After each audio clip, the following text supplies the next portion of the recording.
असा मानेचा स्ट्रेच आपण सर्वांनी दिवसभरातून 10 वेळा तरी करायलाच हवा। याचं कारण असं, आज आपल्या मुलांकडे बघा, ही मुलं सकाळी शाळेत जाताना अशी खांद्यावरती ओझं घेऊन, दप्तराचं ओझं घेऊन जातात। अक्षरशः शरीर कोलमडून जातो। म्हणजे पाठीचं पोक त्यांचं जर पाहिलं तर त्यांच्या शरीराच्या आतमध्ये काय घडत असेल ना, याचा आपण अंदाजच घ्यावा।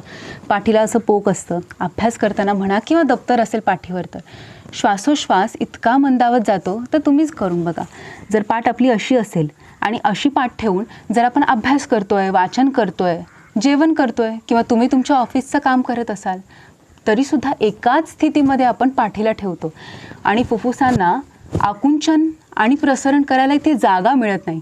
पण त्याच्याऐवजी याच्या आपण ऑपोजिट करून बघूया।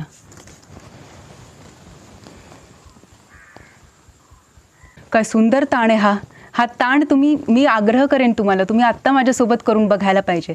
हे बघा, या 3 बोटांचा वापर करायचा। ही बोटं इथे गुडघ्यांवरती ठेवायची, एक दीर्घ श्वास घ्यायचा आणि फुफ्फुसांना जास्तीत जास्त प्रमाणात स्ट्रेच करायचं। गुडघ्यांना ओढून घ्यायचं म्हणजे छाती पुढे पूल होते, खांदे खाली घ्यायचे आणि मान मागे घ्यायची।